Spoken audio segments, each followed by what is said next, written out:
Yeah, just artist, real quick. I just wanted to start out and just hopefully everybody's doing really well. Excited about getting to speak with you guys today. Obviously, there's a lot of things going on, a lot of things that I'm absolutely looking forward to, but none more so right now than our preparation for this game and all the things we've been able to accomplish this year. So if we could attempt to keep things about the Rams in this Super Bowl, that'd be phenomenal. But I appreciate you guys and fire away. Kevin, we'll start with you, man. Hey, Kevin. Obviously, I'm trying to avoid the speculation here, and congrats, low key. But what has it been like working with Sean that allows so many people to ascend to opportunities from working with him?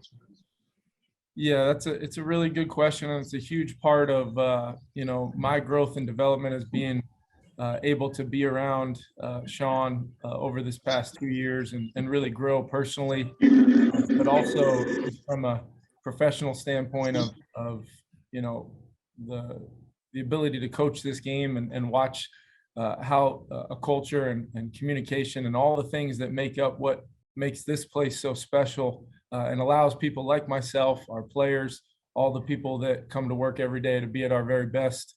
We do that because of the leadership at the top with our head coach and what he's been able to accomplish here and all the standard of performance that we strive for every single day is set by him, and cannot explain how much respect, love and admiration I have for Sean McVay and everything he's done for me. Thank you. Chip. Coach, how happy are you with the progress Van Jefferson has made this season?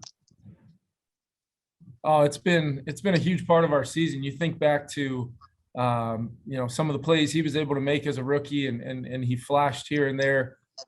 We really thought coming into this year Van would take that next step forward. We wanted him to be a major vertical threat for us down the field, but at the same time he does so many things following in the footsteps of Robert Woods and Cooper Kupp to really do a lot of different things to help our offense. In the run game, we've seen him as of late make an impact as a ball carrier on some jet sweeps, and he's been good in the screen game. He's been good on situationally in the red zone and on third down, and everybody has seen when we've given him ops down the field, he consistently covers so much ground, gets down the field, and then finishes plays when they're there to be made. Van's had a great year. He's battled through a lot to be consistently on the field for us. And I cannot wait to see kind of where he continues to ascend to. Gary.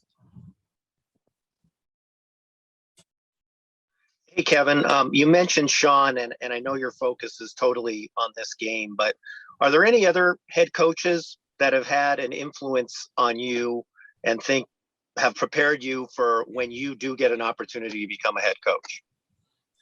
Yeah, absolutely. Both from my time as a player and then the other head coaches I've been lucky enough to work for. I think, Gary, you take a little bit from everybody, especially when you're exposed to great leadership comes in very many different positions. I mean, it's not always just the head coaches. It could be the other position coaches you're with. It could be players. I've talked a lot about Matthew this year and what he's done for our organization. I've been around a lot of great players, great leaders, and I'd say every head coach that I've ever worked or played for has had an impact on me. And that's something that I think as you progress in your career, you would really be doing a disservice to yourself and those around you if you didn't try to continue to carry on some of those great principles you've learned from a lot of the great leaders that I've had a chance to be around. Jordan. Kevin, do you own a winter coat? I do, Jordan. I had lived in some cold places before coming back out to California. Might have to dust off a few, but I can tell you that I do own a very warm coat. Thanks. Hey, is that your question or you got another one? You got two questions? That was just trying to be a human being. Sorry, Kevin. Hey, so the multiplicity that the Bengals showed on defense and sort of that ability to adjust so quickly with that drop 8 stuff that they did what were your thoughts as you watched that unfold, either as you guys were doing your review or maybe in real time? And what does that say kind of about the development of that defense? Well, it definitely says a couple things. I mean, for a team to basically be able to adjust with the ebbs and flows of a game and how they're being attacked, and be able to not only make the adjustments, but then have them be so effective. I think it speaks a lot to that coaching staff.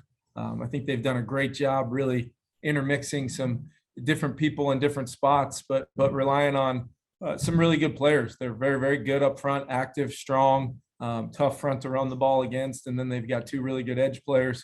Their linebackers have, been really good, both in the run and the pass game. And then I think the secondary, when I look at those two safeties, this is one of the better safety combinations in our league. I really believe that. They play so well off of each other, both in the run and pass game. They fill those roles really, really well. Incredibly savvy. They always seem to be able to, that concept recognition and trigger to go make a play. Even when it looks good on a chalkboard, sometimes when you have those savvy players and then really, really good corners, experienced corners on the outside, you really have to make sure that, your details are locked in. Guys know exactly where they need to be, the time and the rhythm of what you're trying to accomplish. And it's just it's a challenge. And then we got to be ready to adjust with the different things that we may see, especially with the extra time to prepare. Thanks, Kevin. Claudia. Hey, Kevin, along those lines, obviously the Bengals have a very good secondary. How much of an impact does a cornerback Apple have? And what are your thoughts about game planning against him and them? Yeah, both Apple and Awuzie. I mean, those guys are, just the course of my career, the interactions playing against those guys. They've always made a lot of plays. They can play really well in man, really well in zone. Instinctive guys that, you can't show them the same thing too many times or they're going to make you pay. I think both those guys have had a really good year, like I said, and I don't think you can discount either Mike Hilton, the veteran presence and his ability. You saw even in the game against Kansas City making big time plays, big time stops, his impact in the run game as a physical nickel, a good blitzer. We have a ton of respect, obviously, for this defense, and we know it's going to be a heck of a challenge. We're really trying to prepare our guys for what we're going to see, but also having the ability to, just play each snap as its own and be ready to adjust with what we may see. Thank you. Nick.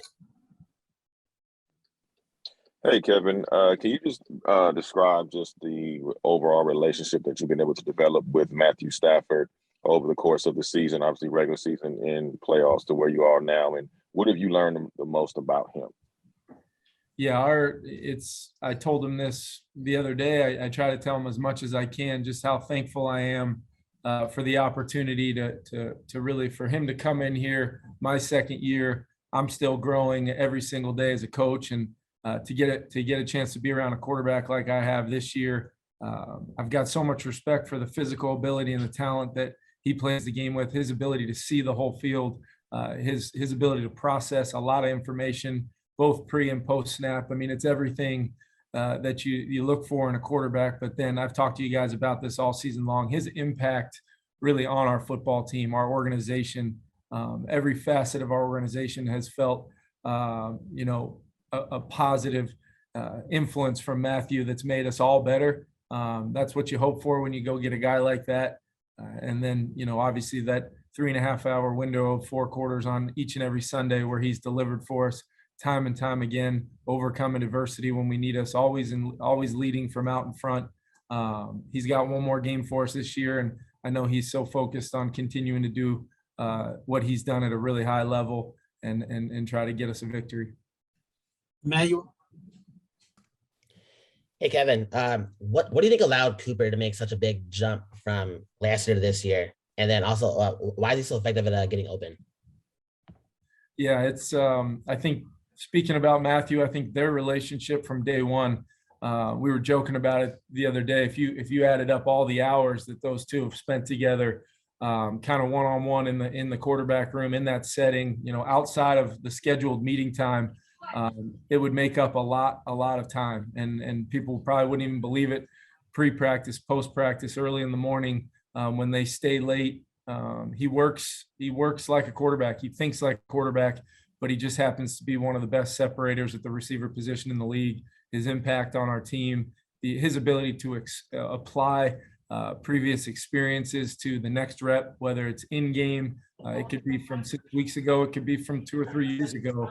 But his recall and ability to just absolutely, dominate from a standpoint of snap in and snap out, of doing his job at a high level, winning the individual matchups, overcoming double teams when they're there. Can't say enough about Cooper. And I've tried to say it all year long. He's one of the best football players I've ever been around. Joe Reedy. Kevin, how's this postseason process been for you? And maybe this week, I mean, you've had many different demands on your time going everywhere, not only with this team, but tickets and the process that you've been going through with everything. Just what's that been like, and how has Sean helped you through it?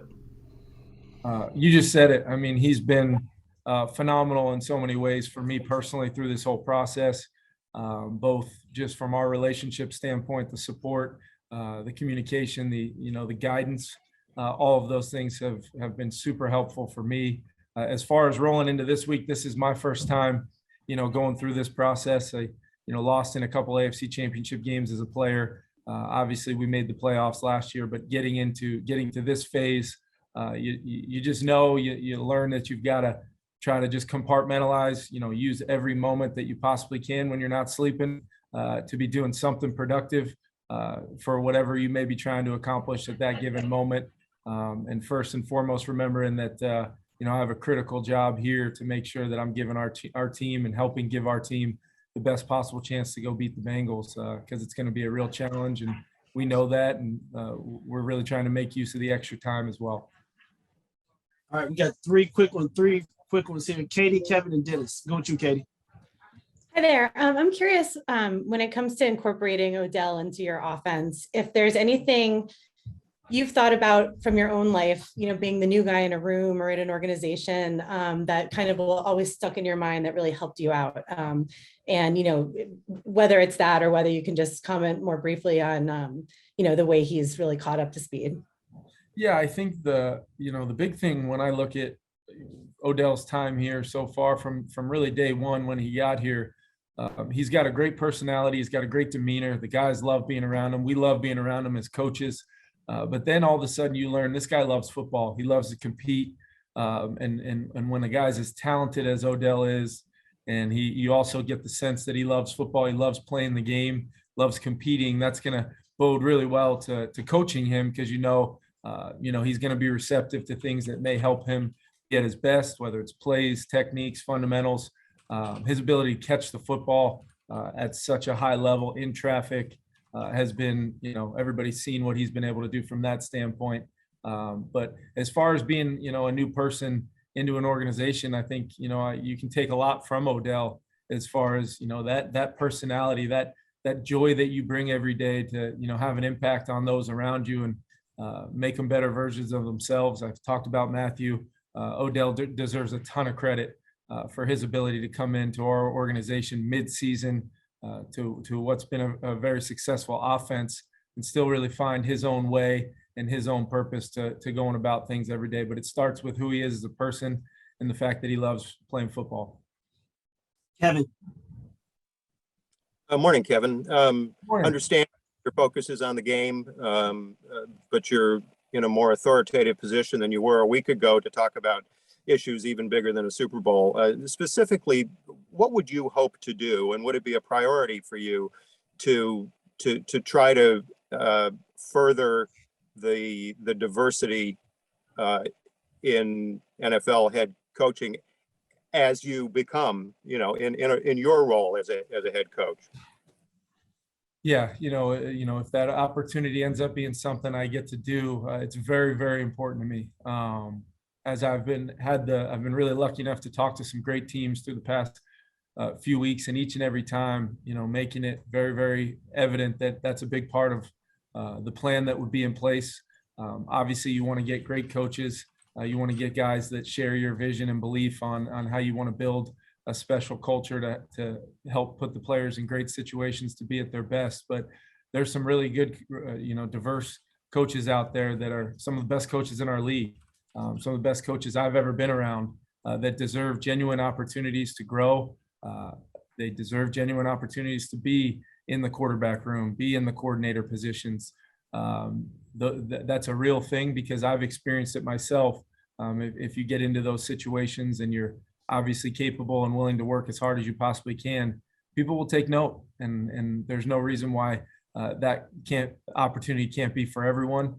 And I think it's really important that the individuals in our league that are coaching at such a high level deserve those opportunities and deserve the chance to, not only interview, but, get those positions and continue to ascend, because it's the best thing for our league. Thanks, Kevin. Wrap up you real quickly, Dennis.